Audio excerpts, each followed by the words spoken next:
I still remember the weight of that night, October 1848, like it happened yesterday, though my bones have carried 70 winters since then. My name is Hannah Davis, and this is the story I've kept buried in my heart for decades. The story of how two tiny souls exposed a truth that shook the very foundations of the Whitmore Plantation. The labor pains started just after sunset, when the cotton fields lay silent under a blood-red sky. I was alone in my cabin, the rough wooden walls offering little comfort as my body prepared to bring new life into this world of bondage. At 33 years old, I'd already lost 2 children to the cruelty of slavery. One sold away before his 5th birthday, another taken by fever. This pregnancy felt different, heavier somehow, as if my womb carried more than I could understand. Martha, the elderly midwife who delivered half the enslaved children on the plantation, arrived with her worn leather bag and knowing eyes. She'd seen everything in her 60 years, but nothing could have prepared either of us for what was coming.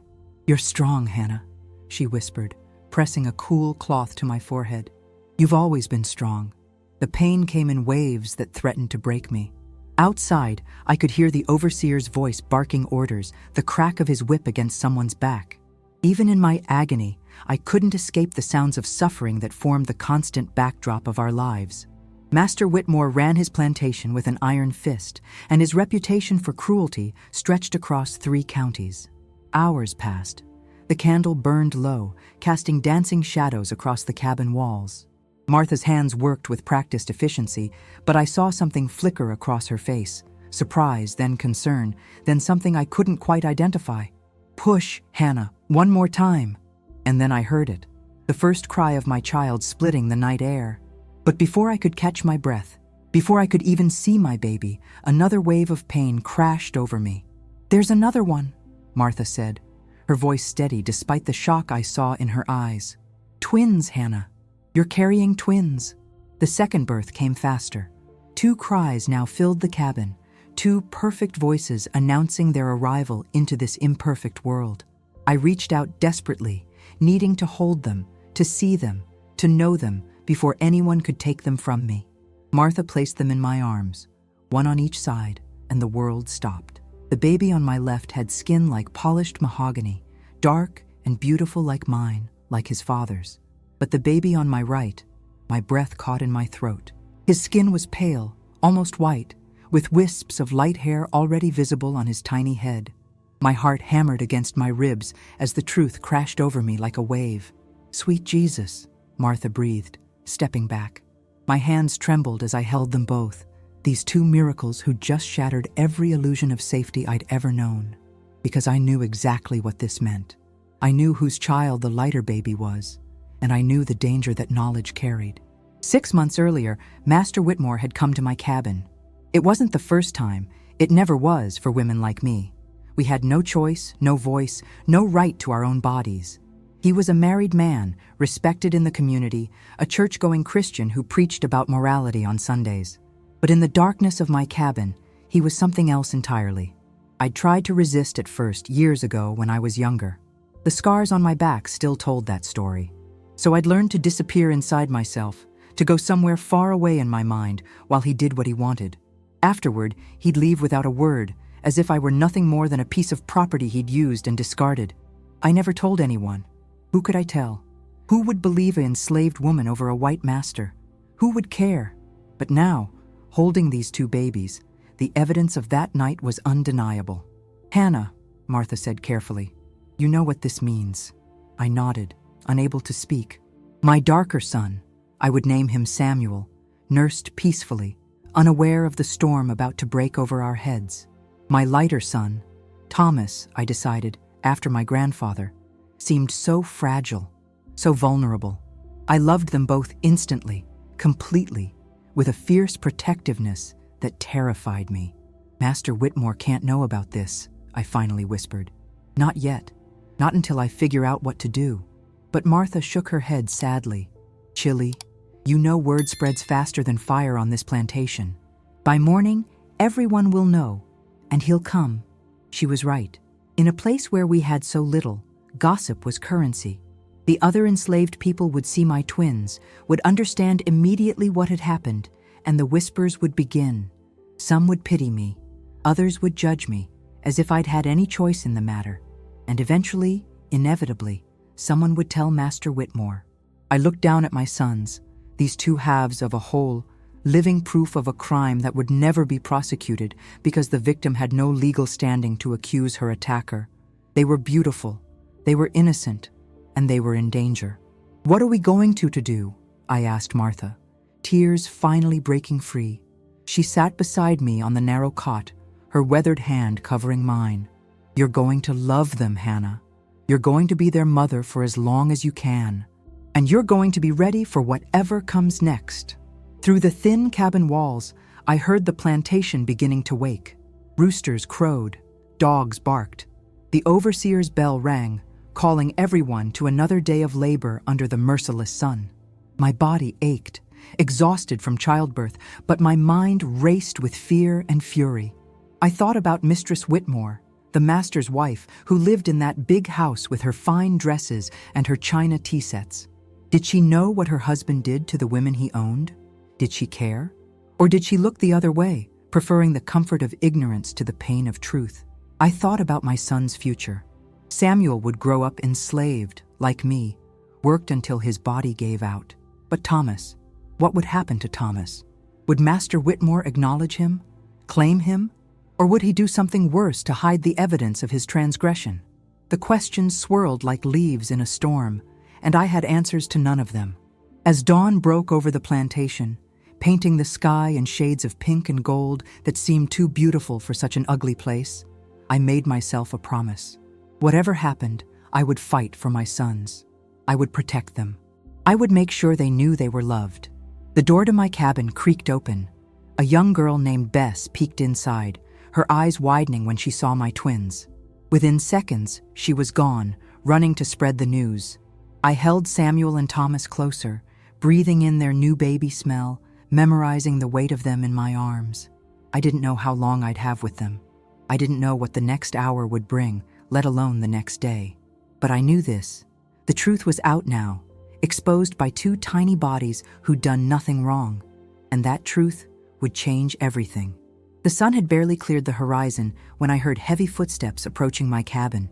I'd been expecting this moment, dreading it, but nothing could have prepared me for the violence of Master Whitmore's rage when he burst through my door. His face was crimson, veins bulging at his temples. Behind him stood the overseer, Johnson, a cruel man who took pleasure in others' pain. They filled my small cabin with their presence, their anger, their power. "Show me," Master Whitmore demanded, his voice shaking. I pulled my babies closer to my chest, my body still weak from childbirth, but my spirit hardening with every second. Samuel stirred against me, while Thomas slept peacefully, unaware that his very existence had become a threat.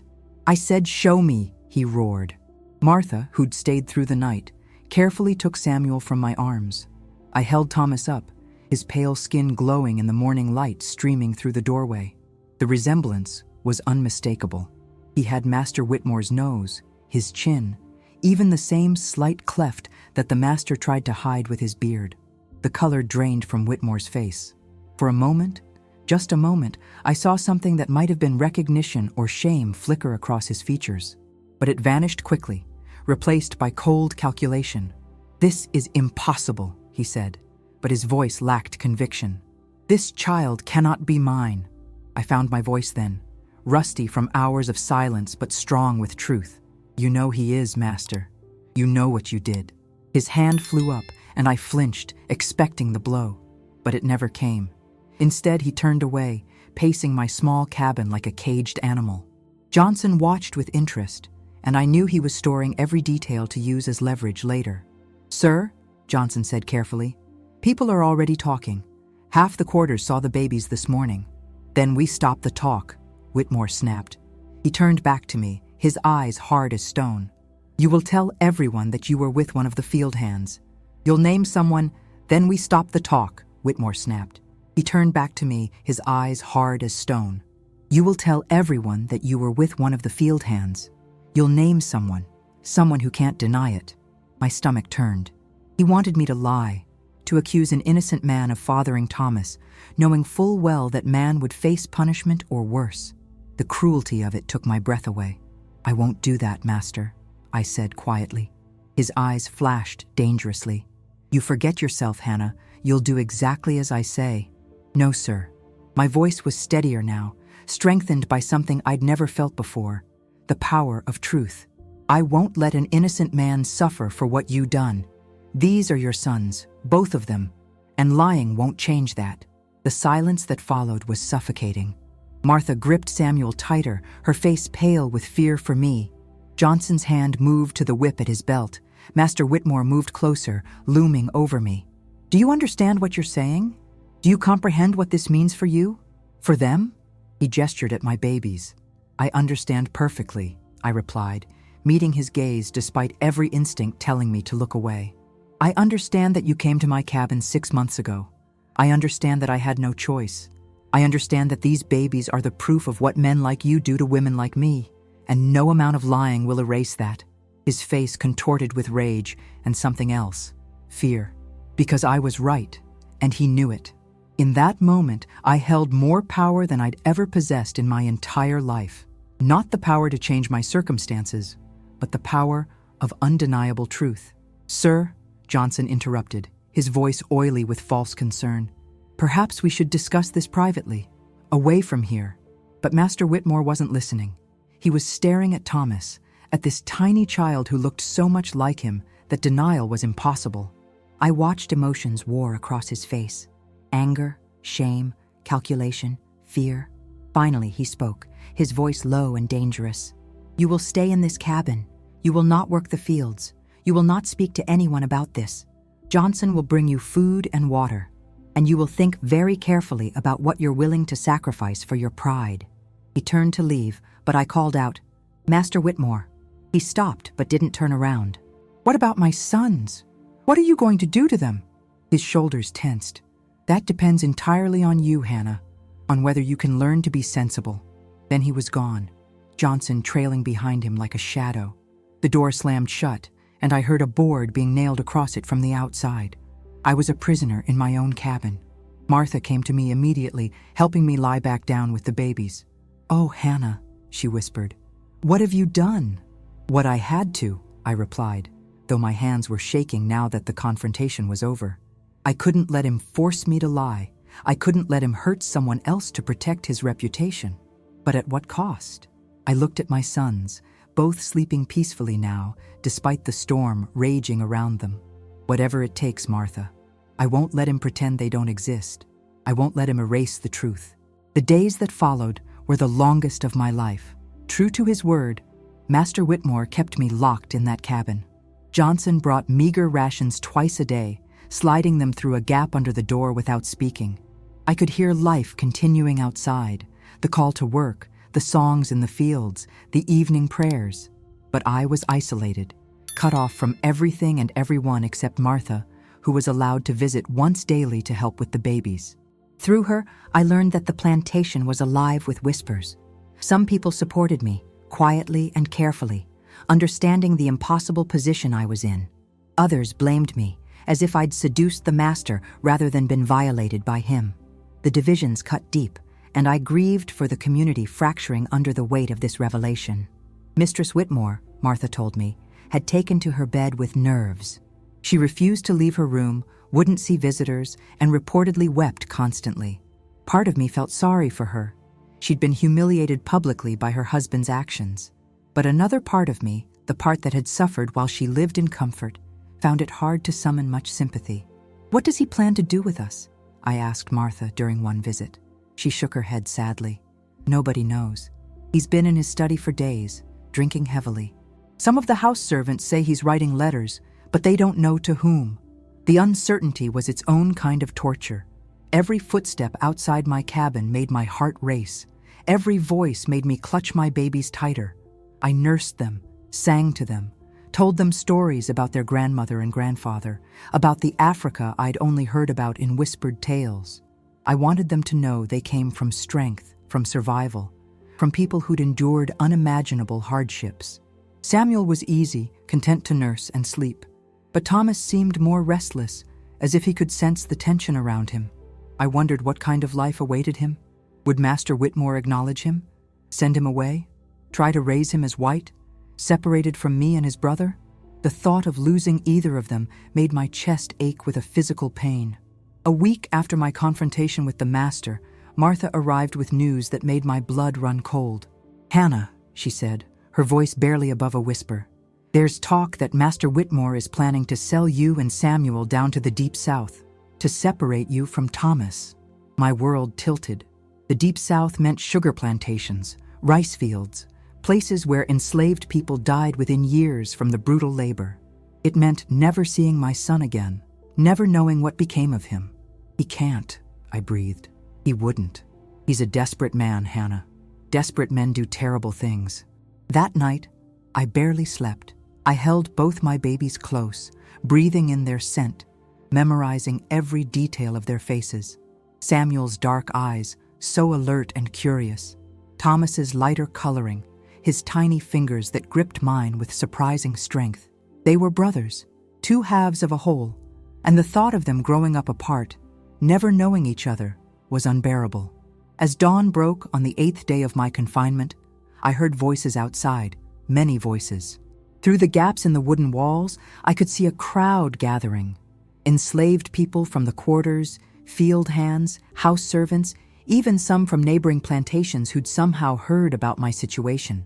They were singing, their voices rising in a spiritual that spoke of freedom and justice.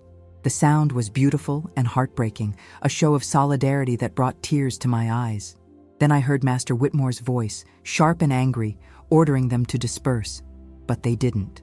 The singing continued, growing louder, more defiant. For once, the power dynamics had shifted slightly, and they were using the only weapon they had: their voices, their presence, their refusal to pretend this hadn't happened. The board across my door was suddenly pulled away. Sunlight flooded in, and I squinted against the brightness. Master Whitmore stood there, looking haggard and older than his 40 years. Behind him, the crowd had grown even larger. "Get up," he said roughly. "Bring the children." My heart pounded as I wrapped Samuel and Thomas in the thin blankets Martha had brought. Was this it? Was he taking them from me? I stepped outside, my legs weak from days of confinement, and faced the crowd. Every eye was on us, on me, on my sons, on the undeniable truth that Thomas represented. I saw sympathy in some faces, judgment in others, but mostly I saw recognition. Because what had happened to me had happened to countless women before me. I wasn't unique. I was just the one whose situation couldn't be hidden. Master Whitmore cleared his throat. "There has been a misunderstanding," he began. "No misunderstanding," I said clearly, finding courage in the crowd's presence. "Just truth. These are your sons, Master Whitmore. Both of them. And everyone here knows it." The crowd murmured in agreement. He shot me a look of pure hatred, but I stood firm. What happened next would determine everything. My future, my sons' futures, and perhaps even the future of every woman on this plantation who'd suffered in silence. Master Whitmore's face cycled through shades of red and white as he stood before the assembled crowd. I'd never seen him so exposed, so vulnerable. The man who'd always wielded absolute power suddenly found himself stripped of his greatest weapon: secrecy. "Disperse immediately," he ordered, but his voice lacked its usual authority. "This is not your concern." Old Moses, one of the eldest among us, stepped forward. At 75, he'd outlived 2 masters and survived more cruelty than most. His presence commanded respect, even from white men who'd never respect anything else about us.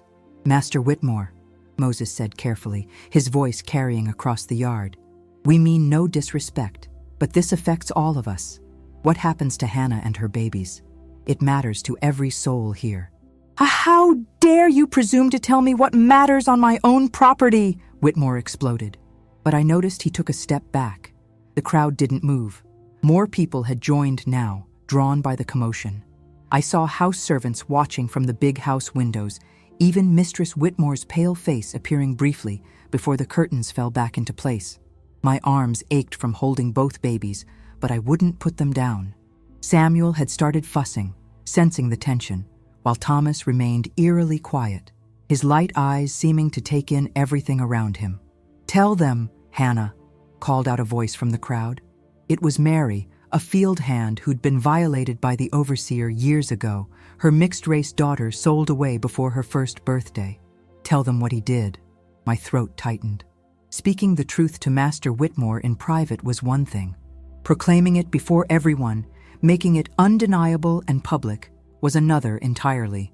I started, my voice shaking. Then I looked at my sons, thought about all the women who'd suffered in silence, and found my strength. 6 months ago, Master Whitmore came to my cabin. I had no choice. No woman here has a choice when a master demands her body. And these babies, both of them, are the result of that night. The words hung in the air like smoke.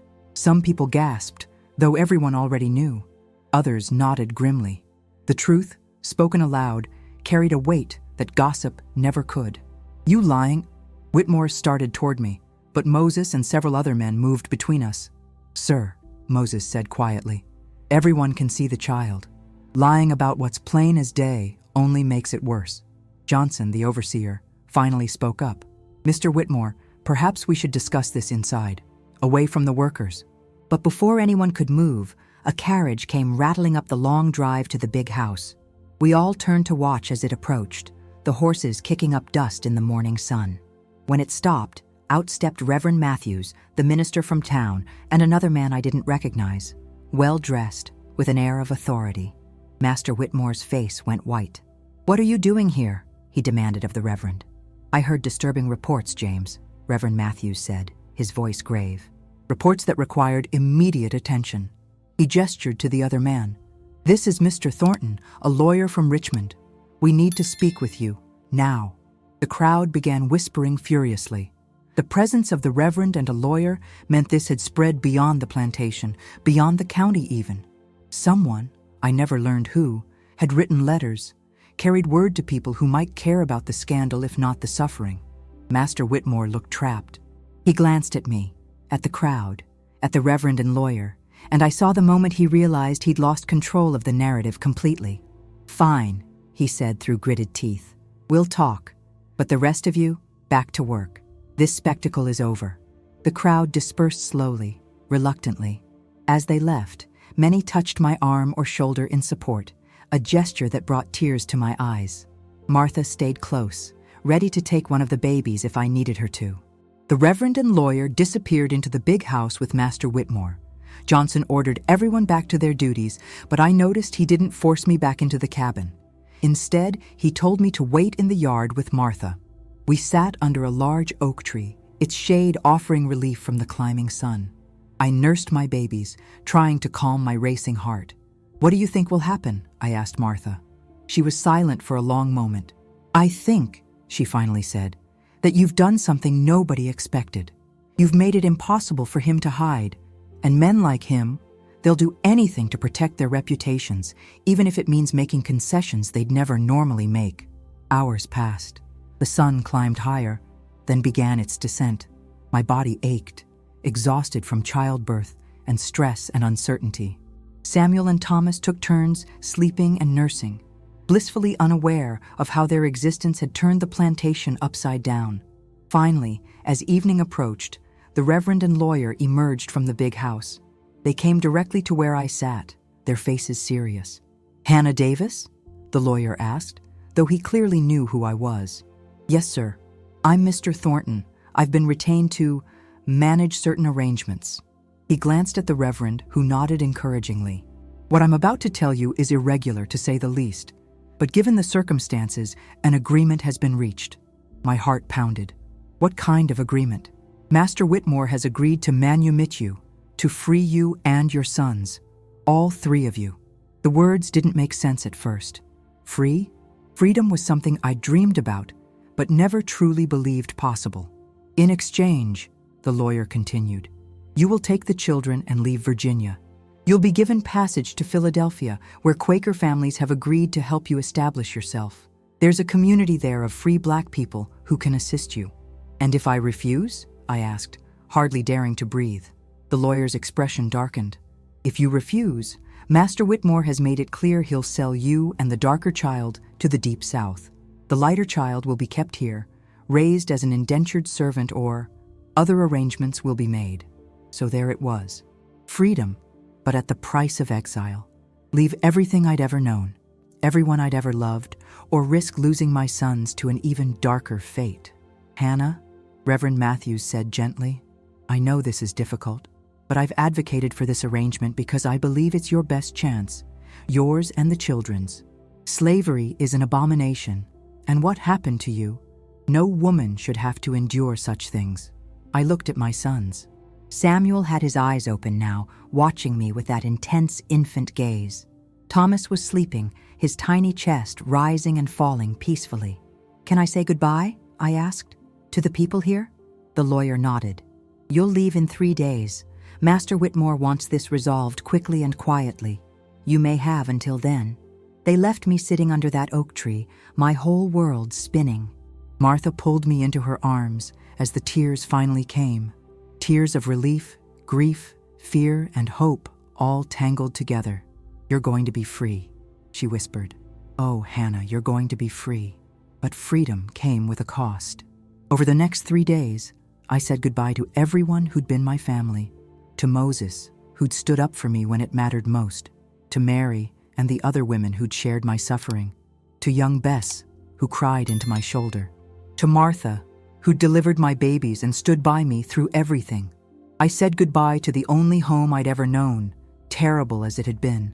I said goodbye to my parents' graves, marked by simple stones in the far corner of the plantation. I said goodbye to the cabin where I'd given birth, to the fields where I'd labored, to the lives I was leaving behind. On the morning of my departure, Master Whitmore came to see me one final time. We stood face to face, and I no longer felt the need to lower my eyes. This changes nothing about who you are, he said coldly. You're still, I'm free, I interrupted. That changes everything. He handed me papers, official documents of manumission for myself, Samuel, and Thomas. There was also a small purse of coins, probably to assuage his conscience more than to help me. If you ever speak of this to anyone in Philadelphia, he began. I'll speak of it whenever I want, I said. Because it's my story, Master Whitmore, not yours, and you can't control it anymore. I saw hatred flash in his eyes, but also defeat. He'd lost, and we both knew it. As the wagon carried me away from the plantation that morning, I held my sons close and looked back one last time. The people gathered to watch us go, hands raised in farewell. Martha stood at the front, tears streaming down her face. I turned forward, toward the unknown future, carrying my babies toward freedom and everything it promised. The wagon that carried us away from the plantation belonged to a Quaker family named the Prestons. Mr. Preston was a stern-faced man in his 50s, but his eyes held kindness. His wife, Rebecca, immediately took to helping me with the babies, cooing over them despite the unusual circumstances of their birth. "Thee are safe now," Rebecca said in that peculiar way Quakers spoke. "No one will harm thee or thy children." But I couldn't feel safe, not yet.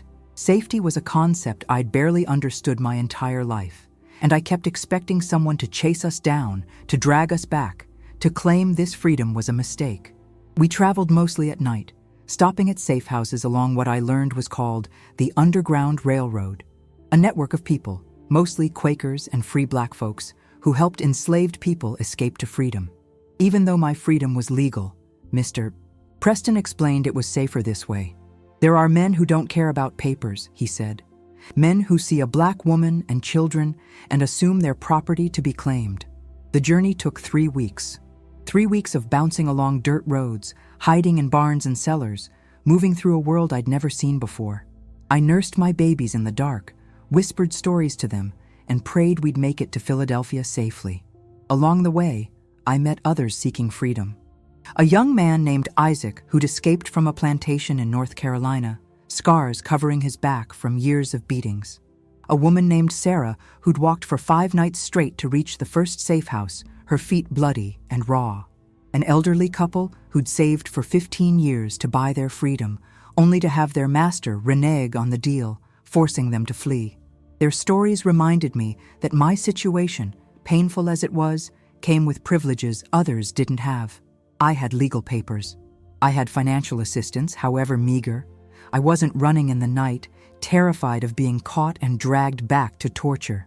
"You got lucky," Isaac said one night as we huddled in a barn somewhere in Maryland. "Most of us ain't got papers. Most of us never will." "It doesn't feel like luck," I admitted, thinking of everything I'd left behind. "Maybe not, but you're free, sister. That's more than most of us can say." He was right, of course. But freedom felt strange, unfamiliar, like clothes that didn't quite fit. I kept expecting someone to tell me what to do, where to go, when to work. The absence of constant orders and threats left me unmoored. Thomas fell ill during the second week of travel. Fever burned through his tiny body, and I was certain I would lose him. Rebecca Preston stayed up with me for 3 straight nights, brewing herbal teas, applying cool compresses, teaching me remedies I'd never learned. "Please," I begged God, whoever he was, if he existed at all, "please don't take him from me. Not after everything." On the 3rd night, the fever broke. Thomas opened his eyes, looked at me with recognition, and made a small sound that might have been comfort or hunger. I wept with relief, clutching him to my chest while Samuel slept beside us. "Thee are a strong mother," Rebecca said. "Both thy sons are blessed to have thee." Her words warmed something inside me that had been cold for so long. We finally reached Philadelphia on a gray October morning. The city was larger than anything I'd imagined. Buildings stacked together, streets crowded with people of all colors, noise and movement everywhere. I'd never seen so many Black people walking freely, conducting business, living their lives without overseers or masters watching their every move. The Prestons brought us to a neighborhood called Southwark, where a community of free Black families had established themselves. The house they took us to was small but clean, run by a woman named Mrs. Ella Freeman. She was maybe 60 years old, with gray hair pulled back severely and eyes that seemed to see everything. "So you're Hannah," she said, looking me over. "And these are the babies everyone's been talking about." I was surprised. "People have been talking about us?" "Child, your story reached us weeks ago. Letters from abolitionists, from the Quakers, even from some minister in Virginia. You've caused quite a stir." I didn't know how to feel about that. I'd never wanted to be famous or notorious. I just wanted to protect my sons. Mrs. Freeman showed me to a small room, my own room, with a real bed and a window that looked out onto the street. "This is yours for now," she said, "until you get on your feet. There's work in the city if you're willing. Laundry, sewing, domestic service for families who pay fair wages. It won't be easy, but it'll be yours. Your choice. Your choice." 2 words I'd never had the luxury of hearing before. The first weeks in Philadelphia were overwhelming. Everything was different. The pace of life, the expectations, the sheer number of decisions I had to make every single day. What to eat, what to wear, where to go, how to spend my time. Freedom, I discovered, came with a weight of responsibility I hadn't anticipated. But there were joys too. Watching my sons grow without fear of them being sold away. Walking down the street without having to step aside for white people. Speaking my mind without risk of punishment. Small things that free people took for granted, but that felt miraculous to me. I found work taking in laundry, and later, sewing for a dressmaker named Mrs. Chen, a Chinese woman who'd immigrated to America with her own stories of hardship. She treated me fairly, paid me on time, and even taught me more refined sewing techniques. "You have good hands," she said one day. "Steady, precise. You could be excellent seamstress if you practice." Samuel and Thomas grew quickly, thriving in their new environment.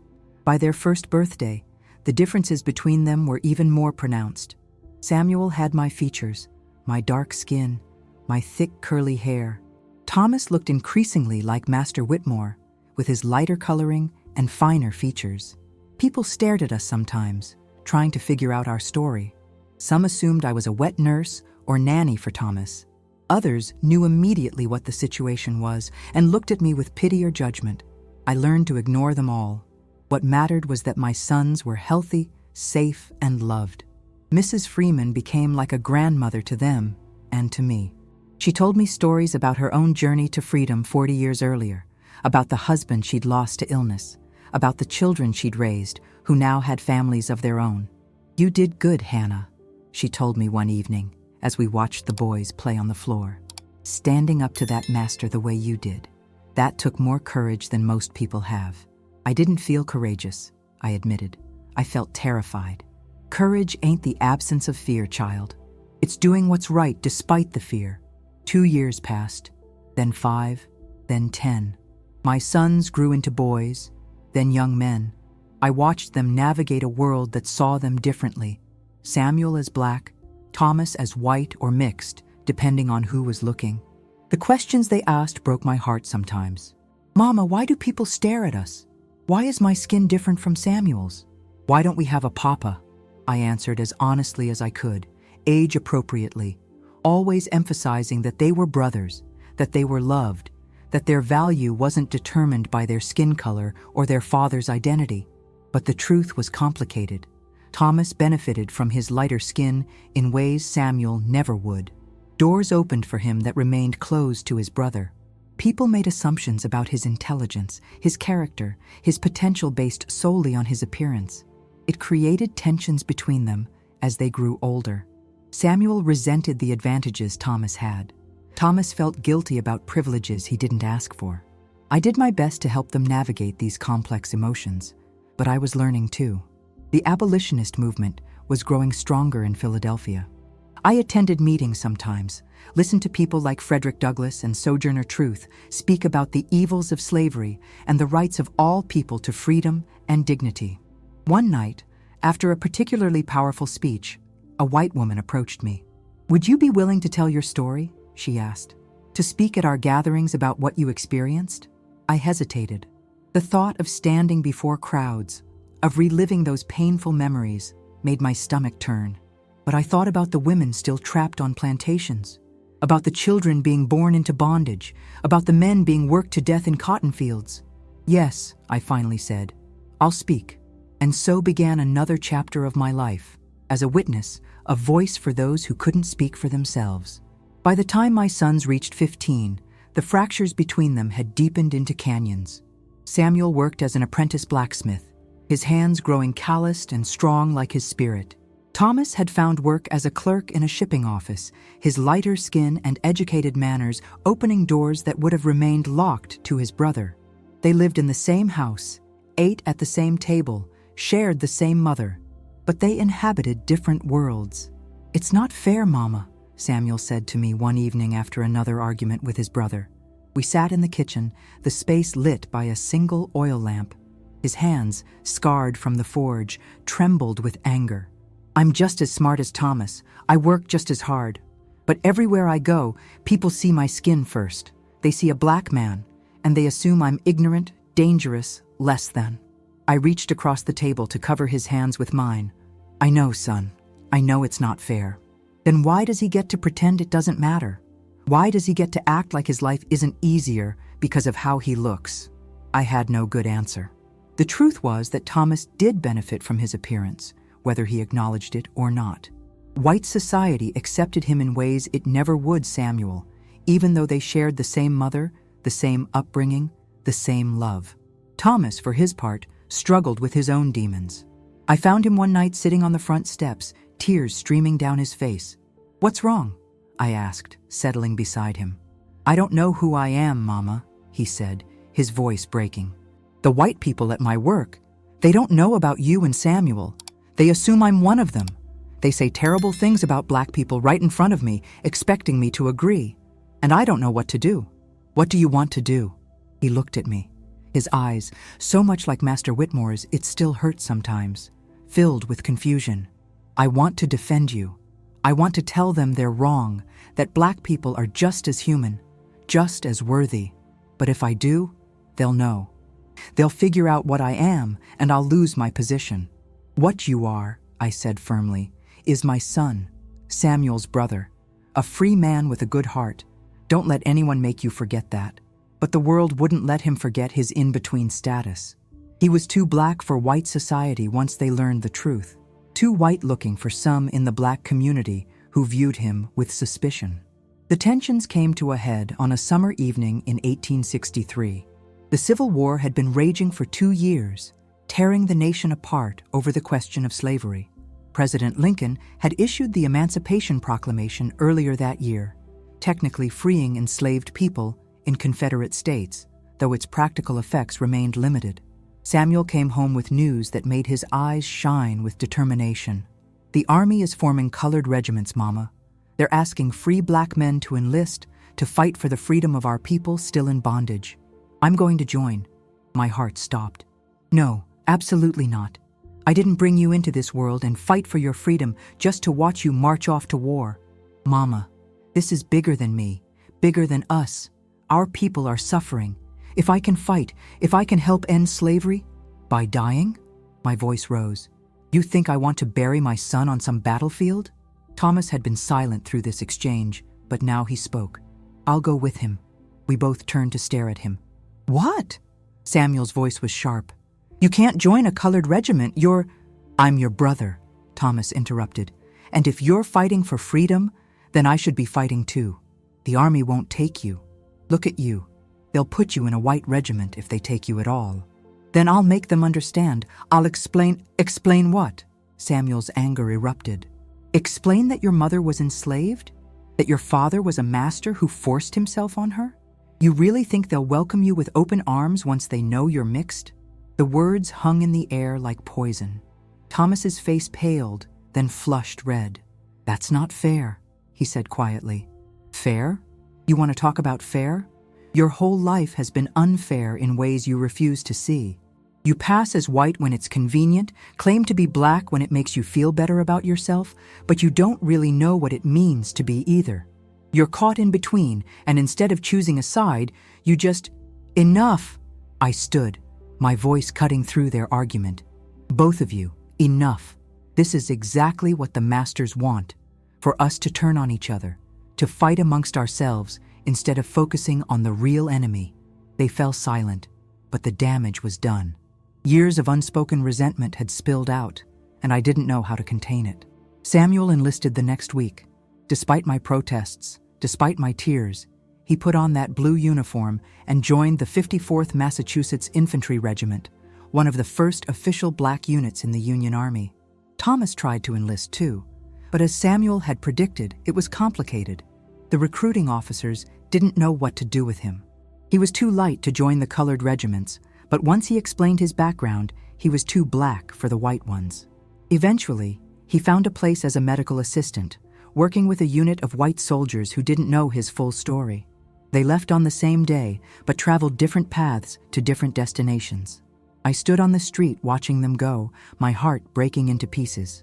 Mrs. Freeman found me there hours later, still standing in the same spot. "They'll come back," she said, though we both knew that was a lie. Many wouldn't come back. The war was brutal, claiming lives by the thousands. "I survived slavery," I whispered. "I survived rape. I survived having to choose between freedom and everything I knew. But I don't know if I can survive losing my sons." She wrapped her arm around my shoulders. "Then you'll do what you've always done, Hannah. You'll survive anyway, because that's what we do." The months that followed were agony. Letters came irregularly, often weeks old by the time they reached Philadelphia. Samuel wrote about the discrimination his regiment faced, paid less than white soldiers, given inferior equipment, commanded by white officers who doubted their courage. But he also wrote about the pride he felt, fighting for something bigger than himself. Thomas's letters were shorter, more troubled. He wrote about the wounded men he treated, the horrors he witnessed, the way he felt like a ghost moving between two worlds, trusted by the white soldiers who didn't know his truth, but unable to fully embrace that trust, knowing it was built on a lie. I spoke at more abolitionist meetings, sharing my story with increasing confidence. People were hungry for testimonies from formerly enslaved people, wanted to understand the human cost of the institution they were debating in Congress and fighting over on battlefields. "Tell them about your sons," the organizers urged. "Tell them how they're both fighting this war, how they represent the future." So I did. I talked about Samuel's courage, Thomas's struggle with identity, the impossible positions that slavery's legacy had created. Some audiences were moved. Others were uncomfortable, not ready to grapple with the complexity of a black woman and her mixed-race children. One evening after a speech, a well-dressed white man approached me. Something about him seemed familiar, but I couldn't place it. "Mrs. Davis," he said, though I'd never married and rarely used that name. "I wonder if I might have a word. Do I know you?" He glanced around, then lowered his voice. "My name is Whitmore, Robert Whitmore. I believe my uncle was your former master." The world tilted. I gripped the back of a chair for support. "I came because I heard you speak," he continued quickly, "and I wanted to apologize for what my uncle did to you, for the way my family benefited from slavery. I know it doesn't change anything, but—" "You're right," I said, finding my voice. "It doesn't change anything. Your uncle violated me. He would have separated me from my children. And now those children are fighting a war that your family's greed helped create." He flinched, but didn't look away. "I know. And I'm fighting too, in my own way. I've joined the abolitionist cause. I'm working to help freedmen and women establish themselves after the war. It's not enough. I know it's not enough, but it's what I can do." I studied his face, seeing echoes of Master Whitmore, but also something different. Shame, perhaps, or genuine remorse. "Do you have news of your uncle?" I asked, hating that I even cared. "He died 2 years ago. Drank himself to death, from what I understand. The plantation's gone now, sold to pay his debts. Mistress Whitmore lives with relatives in Richmond." I felt nothing at this news. No satisfaction, no grief, nothing. That chapter of my life was closed. "Your sons," Robert Whitmore said hesitantly. "Thomas, does he know about his heritage? About our family? He knows everything he needs to know. He knows where he comes from, and he knows who he is. That's all that matters." We spoke for a few more minutes, but there was little else to say. The chasm between us, between what his family had done and what mine had survived, was too vast to bridge with words. As he left, I realized that this was part of freedom too. The freedom to face your past, to name it, and then to choose how much power you'd give it over your future. The war ended in April 1865. News reached Philadelphia of Lee's surrender at Appomattox, and the city erupted in celebration. Free Black communities gathered in churches and streets, singing and praying and weeping with joy. Slavery, that monstrous institution that had defined my entire life, was finally, legally, abolished throughout the nation. But my joy was tempered by fear. I still hadn't heard from my sons in weeks. The last letter from Samuel had been dated 3 months earlier, written after the Battle of Fort Wagner, where the 54th Massachusetts had proved their valor in blood. Thomas's most recent letter was even older, mentioning an outbreak of disease in his unit. I spent those days haunting the post office, checking for letters, telegrams, any word. Mrs. Freeman tried to comfort me, but we both knew the statistics. So many young men, black and white, weren't coming home. Finally, on a humid May afternoon, a knock came at the door. I opened it to find Thomas standing there, thinner than I remembered, with a scar running along his left cheek. But he was alive. He was home. I pulled him into my arms, tears streaming down my face.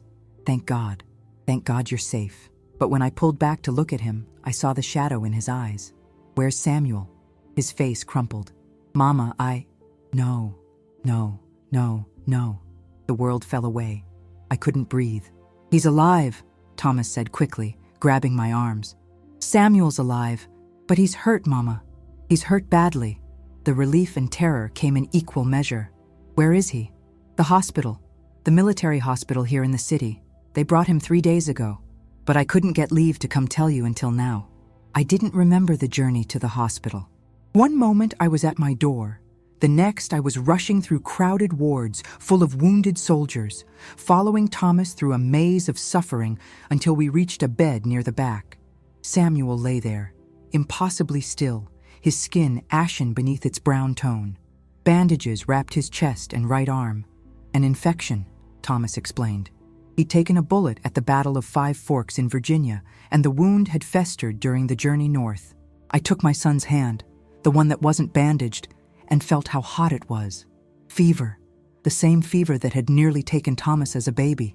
"Samuel," I whispered. "Baby, Mama's here." His eyes fluttered open, unfocused at first, then finding mine. "Mama?" His voice was rough, barely audible. We won! We won, Mama. I know, baby, you won. Now you just need to rest and get strong. Where's Thomas? I'm here, brother. Thomas moved to the other side of the bed, taking Samuel's other hand. For a moment, they just looked at each other, these two young men who'd spent their lives wrestling with what it meant to be brothers across a racial divide. I'm sorry, Samuel said, for what I said before we left, about you not choosing a side. I was wrong. You weren't all wrong, Thomas replied, his voice thick with emotion. I've spent my whole life trying to figure out where I belong, but I learned something out there, in that war.